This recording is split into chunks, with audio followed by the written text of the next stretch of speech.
İctimai münasibət tordan qorquşni yengishning 10 xil usuli. Real va o'ziga ishongan asosda munosabat to'ri qurib chiqish. Yig'inga qatnashganingizda, kasbiy iqtidor yarmankasiga qatnashganingizda yoki yumaloq ustal yig'iniga qatnashganingizda nima ish yuz beradi? Siz bu xil muhitlarda boshqalarga qo'shilib, o'zaro moslasha olamsiz? Rahat shaklda xizmatingizni davomlashtira olamsiz?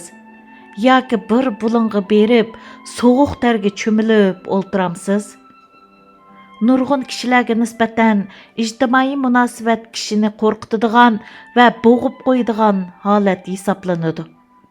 Buningdagi sabab balkim ularning ichmijaz, o'ziga bo'lgan ishonchi to'van, tortinchoq, salbiy kechirmishlar sabablik o'zini erkin tutolmaydigan yoki ijtimoiy munosabat qurishni yangi boshlagan bo'lganligi uchun bo'lishi mumkin. Qandaq sabab bo'lishidan qat'iy nazar, kishida ijtimoiy munosabatdan qo'rqish ro'yi holati yuz berganda, bu xil ro'yi holatni yengish osonga to'xtamaydi. İctimai munosabatdan qo'rqadiganlarning o'zini bazlashidagi xo'sh xabar shuki, hech kim tug'ilishidan ijtimoiy munosabatga moyirlik talanti bilan tug'ilmaydi. İctimai munosabatni yaxshi ko'radigan kishilar uchunmi ham shundoq. İctimai munosabat to'ri iqtidori, tug'ma iqtidor bo'lmasdan har bir kishi o'rganishi kerak bo'lgan mahoratdir. Bu jihatda muvaffaqiyat qozonishingiz uchun yumshoq tijoratchi yoki chiqishqoq biri bo'lishingiz yetarlik emas. İctimai munosabatda muvaffaqiyat qozona olishingiz uchun to'g'ri usullarni qo'llanishingiz kerak bo'ladi. İctimai munosabat iqtidori kishi ega bo'lishi kerak bo'lgan muhim mahoratdir. Agar bu jihatdagi g'am andishingizni yengib chiqa olsangiz, bu sabablik kasbiy hayotingizda naf ola olasiz. Shunga rohat rayoningizdan chekinishga tayyorlik qiling va maqolani o'qishni davomlashtiring. Tövəndə sizga muvaffaqiyatli holda ijtimoiy munosabat qurishning 10 usulini tunishtiramiz. Birinchi, tanlashga ahamiyat bering. İctimai munosabat faoliyatlarining hammasila muhim bo'lavermaydi. Sizga munosabatlik har bir ijtimoiy faoliyatga qatnashishingizning yoki o'zingiz qatnashgan ijtimoiy faoliyatdagi har bir kishiga gap qilib chiqishingizning hojati yo'q. Aksicha, to'g'ri vaqt, to'g'ri paytda, to'g'ri kishi bilan uchrashishga, shundaqla uchrashishda o'z xizmat muhitingizdagi afzal taraflar to'g'riliq fikrlashishga ahamiyat bering. Masalan, elektronlik aloqaga munosabatlik bir faoliyat odatdagi xizmatdashing bilan texmi yaxshi paranglash so'rinidan texmi ahamiyatlikmi qandaq? Ikkinchi, oldin o'rinlashtiring. Tor faoliyatiga qatnashishdan burun qatnashquchilarning tizimlikini elishga tirishing. Shuningdan keyin o'zingiz ko'rishmoqchi bo'lgan kishilarga diqqat qilib, ularning qiziqishi va kasbi to'g'risida izlansangiz bo'ladi. Siz hatto ular bilan faoliyatdan ilgari aloqalashib, faoliyatda uning bilan bir oz paranglashib olish yoki uchrashish to'g'riliq o'rinlashtirish qilsangiz bo'ladi.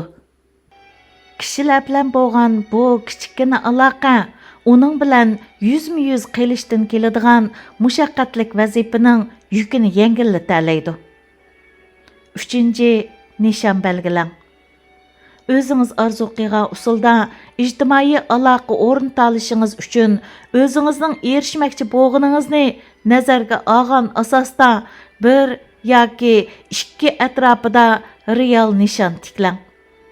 Kelgusidagi oylarda siz uchun foydali bo'lish uchun muayyan biror shaxs bilan paranglashish yoki ma'lum bir buyum to'g'riliq tushunchaga erishish nishonini tuzib olsangiz bo'ladi.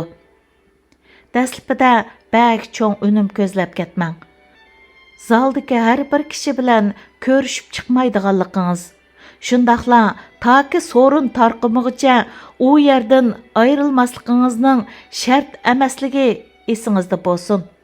Agar siz shu kunlik ijtimoiy munosabat jarayoningizni g'albilik bo'ldi deb qarsangiz, sorunga yarim soat qatnashgandan keyin qaytib ketsangiz bo'ladi.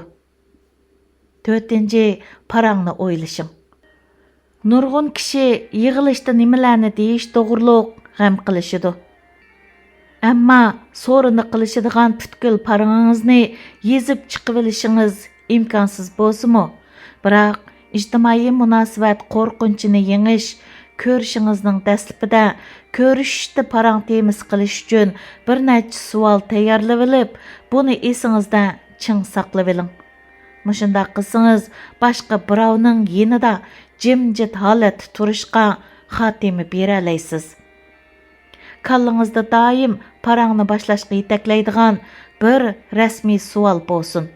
Masalan, sizni bu yerga elib kelgan narsa nima? Bu nihoyatda yaxshi suhbat bo'ldi. Siz buningdan nimani his qildingiz? Degandek.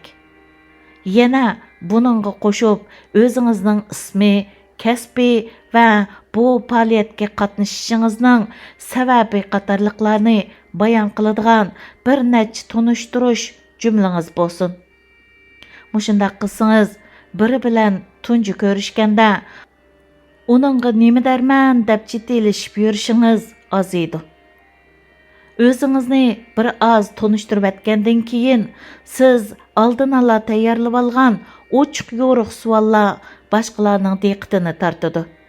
Shundaqla u gap qilayotganda so'zlarga quloq selish orqali aram elishingizga yordam berdi.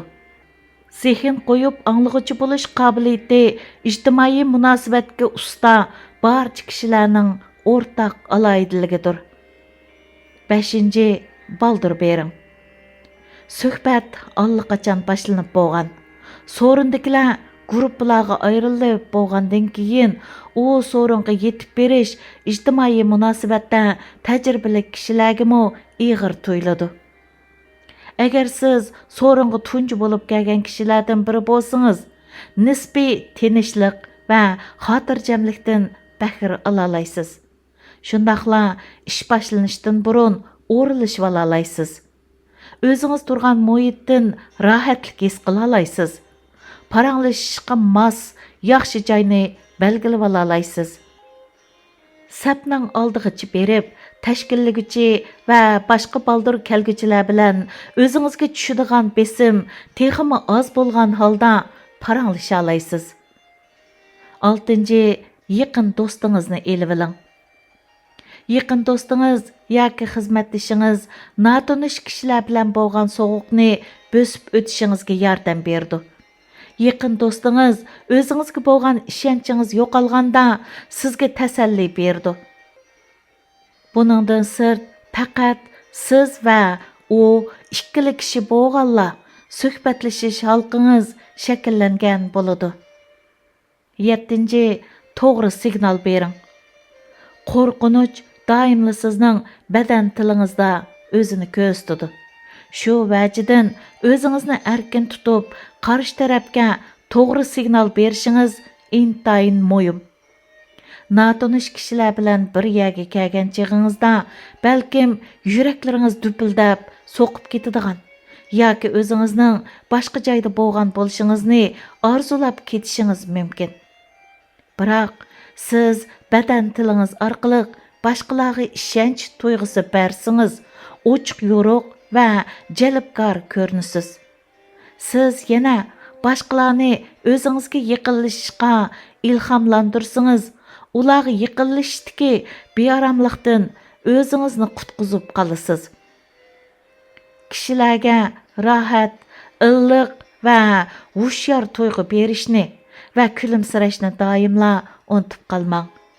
Bilaklaringizni bir-biriga bog'lab olmasdan, erkin badan holatingizga diqqat qiling. O'zingiz ko'rishmoqchi bo'lgan shaxs bilan ko'z aloqasi quring. O'zingiz qo'shilmoqchi bo'lgan guruhga yaqin turing. Qo'llaringizning tinish turishi uchun bir stakan qahva yoki yig'in programmasi yozilgan varaqchini qo'lingizda ko'tarib oling. Diqqatingizning chechilib ketmasligi uchun yon telefoningizni qo'lingizga ilib olmang.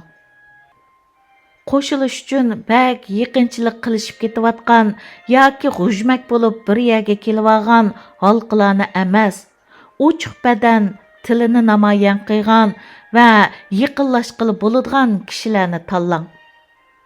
8. Realistik bo'ling. İjtimoiy faoliyatlarda kishiga keladigan besim yuqori bo'lishi mumkin. Bu vajidan ijtimoiy munosabatning ikkiga ayriladigan yo'l ekanligi to'g'risida o'zingizni eskarting. Parang jarayonidagi bo'shliqlarni to'ldirish mas'uliyati sizga xos ish emas. Bu jihatda bak kuchab ketish yoki reallikdan chatnab ketish oqibatda sizni o'sal ahvolga tushirib qo'yishi mumkin. Buning natijasida siz o'zingizni ayblab, ijtimoiy munosabatga bo'lgan bezorligingiz eshib ketishi mumkin.